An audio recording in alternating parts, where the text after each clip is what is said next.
It can be kind of stressful sitting down to run a brand new tabletop role-playing game for your friends, but I think a good starting adventure can make it way easier.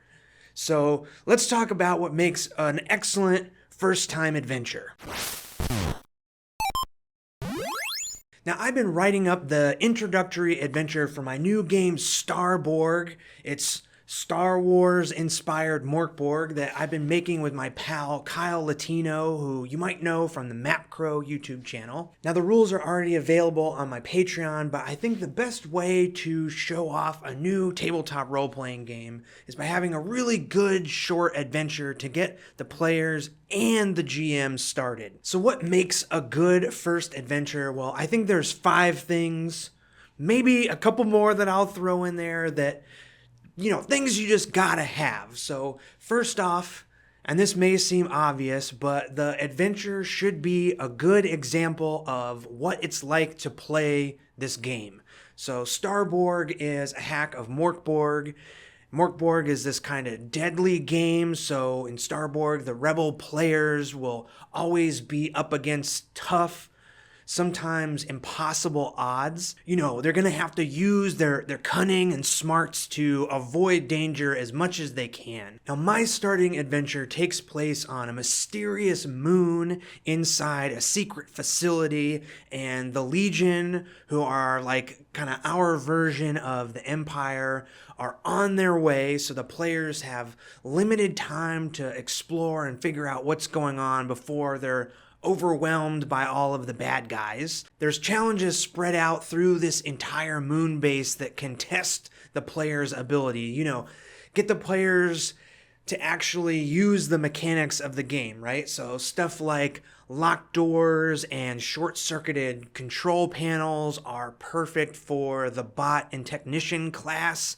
There's suspicious NPCs for the smugglers to try and swindle, and even a giant beast roaming around that a bounty hunter might be able to befriend and ride. The idea is like the adventure is almost teaching the players how to play the game, or hopefully it's making it easy for the game master to teach the players. And on that note, a good starting adventure can be a great example for the GM on how to create their own adventures too. Next up, I think a good adventure needs to show off the setting. An interesting map can go a long way to help this, but I don't think it's totally necessary, even though that's what I'm drawing here. It's more about explaining the setting and describing a couple of details, and then letting the actual encounters do the rest. So on this moon base, I describe it as cold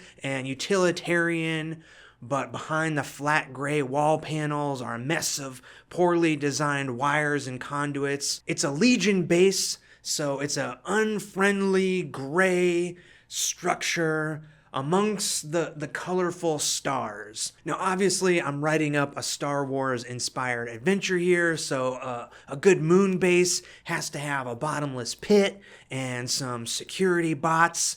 There's got to be some space pirates roaming around, and of course the looming threat of the Legion. So making this place feel like it belongs in the world, in the fiction, goes a long way to get your players invested in this adventure. Now, speaking of getting your players invested, I think the third thing to a good adventure that often gets overlooked is having a solid hook. Why the players care about exploring this dangerous place in the first place. So the main goal for the rebels in Starborg is to fight back against the tyrannical Legion, and discovering the Legion has this secret base to explore and find out what's going on is a decent enough reason to go on this adventure, but I think it'd be nice if there was something extra. So for this adventure in particular, I've made a list of additional incentives for each player. So maybe the youngster can find info about their mysterious past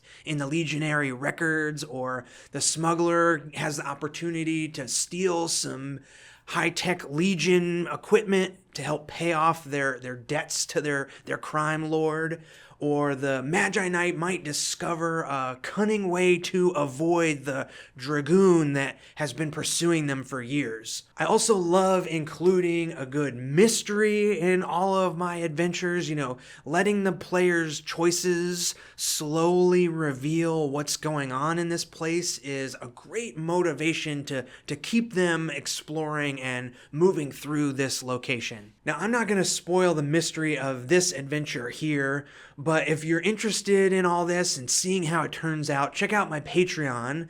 The Legion's Foil, that's the name of this adventure, is going to come out by the end of this month. Now, sometimes a mystery isn't quite enough, so I think a good first adventure also needs to be just really exciting. So Starborg really emphasizes the idea of out of the frying pan and into the fire. It's the stuff that makes great action movies really good, and I think in this case, it's what makes a good tabletop adventure. So the rebel players might come up with a clever solution to break into the hangar and avoid some troopers, but once they're inside, they might find themselves in an even more dangerous position. So mechanically, how that works is every time the players succeed at avoiding danger, the GM will roll on the obstacle table that's part of this adventure. So, it's stuff like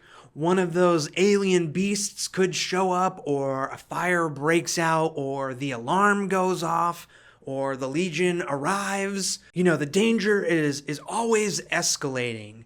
And like I said before, this adventure has the added bonus of a time limit. So it's a race against the clock before the Legion arrives and overwhelms the rebels with sheer numbers. And I really think adding these additional tensions to ratchet up the danger can make a normal dungeon crawl exploring type adventure feel way, way more exciting and dramatic. Okay, I'm talking a lot about this Starborg introductory adventure that I'm working on, but I've also just finished putting together a big hardcover adventure called Dragontown and the Darkness Below.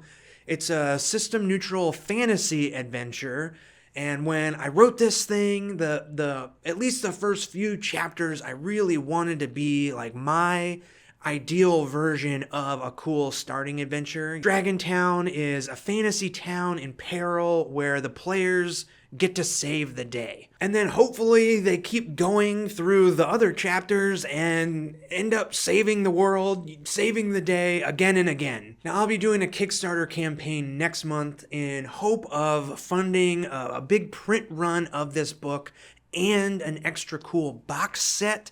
The first link down in the description will take you to the Kickstarter page where you can sign up to be notified when the Kickstarter launches. I'm very, very excited about the project, but now it's time to get back to the adventure writing tips. So initially, I was going to say the next important thing is to make sure the adventure is fun, but I think that's a little too basic of an idea, right? So my real tip is to make sure the adventure is fun for the GM to run. Now, I've really found that if I'm excited to run something, then I'll have more fun at the table and the players will automatically want to join in on that fun. Now, as a GM, your idea of fun might be different from mine, but for me, that means having a bunch of weird NPCs and a bunch of encounters with no clear outcomes. So in the Legion's Foil adventure, there's a bunch of cool NPCs. There's a group of greedy space pirates. There's a confused bot. There's a tricky little alien guy and this pompous legionary scientist. And having a wide variety of NPCs makes it really fun to inhabit them as a GM, mainly because you get to see how your players and their characters interact against these different personalities. And I think having NPCs with their own motivations can often lead to those interesting encounters too, right? So I've actually playtested this adventure a few times already, and the legionary scientist, they're kind of the main NPC of this adventure, wasn't super interesting during the playtest. I realized she wanted the same things as the rebel players, and so when they met, it was kind of anticlimactic, like, okay, we're on the same side here. Let's get out of this place, get out of danger. Come on, let's go. But through playtesting, I realized this, and in the final game, this NPC is really opposing the players. The players are rebels. This NPC is part of the Legion, so she might want the same outcome as them, but she wants it in a way that directly conflicts with the rebels' interests. And I'm being a little vague to avoid spoilers here, but this small change to the NPC's attitude makes the entire adventure way, way more interesting. And interesting encounters don't just happen when you're role-playing between players and NPCs. Having complicated choices while exploring or fighting can be really surprising too. So, the players might decide to restore the comms inside the secret base, and that choice might make it so they're able to find what they're looking for faster. But that also means that the Legion can lock onto their position and arrive sooner as well. And when the Legion does show up, and the timer runs out, a bunch of foot soldiers storm the base. And a fight against some Legion soldiers is definitely exciting and fits with the Star Wars inspired setting. It feels dangerous. But having these soldiers do things that make the encounter almost feel impossible, at least to me as a GM, it feels impossible, and I'm just going to trust my players that they're going to find a way out of this crazy situation. So having these troopers cut off an exit or threaten an important NPC or split the party, it makes it more fun, right? As the GM, I want to see what kind of craziness the players can come up with to overcome these obstacles that I'm throwing at them. And I think the players have more fun playing as well. And to me, that's super fun. And when I'm having fun, that translates to the table and the players are having more fun. And it's just a big cycle of fun. Okay, so my 5 big tips are: the adventure needs to be a good example of how to play this game. It really needs to emphasize the setting. There needs to be a good hook for why your players want to go on this adventure. There should be an exciting mystery to uncover, and it should be fun for the GM to run. You should be excited to run this adventure. Now, those are the main things, but I think there are 2 more little things that a good starting adventure should have, or at least it makes it better if it does have this. So the first is replayability.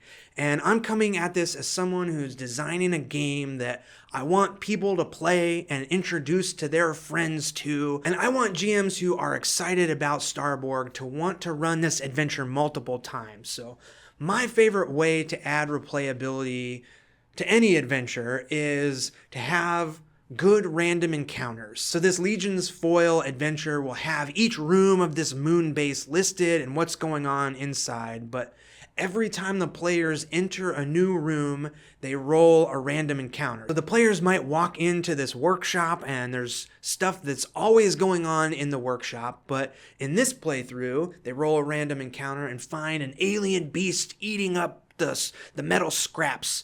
And on a different playthrough, they might run into a self-destructing security bot that sends those metal scraps flying into the air when it explodes and dealing extra damage. So combining preset locations with random encounters just gives a lot of replayability. Okay, so a good starting adventure obviously needs a good conclusion. That's simple, kind of goes without saying. And I feel like it's kind of baked in anyway, like, do the players get what they want and escape, right? But I also think the conclusion should lead into even more adventures. So if the players had fun on this adventure, they're probably going to want to play more, and the adventure should set up whatever comes next. So if the rebels can uncover what's really going on inside this moon base, that will get them started on an epic quest to destroy the Legion once and for all. Okay, I hope you found this video helpful and it gets you excited to create your own adventure or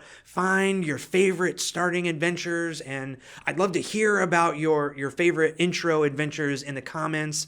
And if you've written your own, even better. Starborg Rebel Handbook and GM Guide and the solo rules are available digitally on my Patreon, and the Legion's Foil adventure will be out at the end of the month. And next month I'll be releasing all of the physical versions of the rules, at least, to my online shop, so keep an eye out for that. Be sure to check out Dragontown in the Darkness Below Kickstarter page. Sign up to be notified when the campaign goes live next month.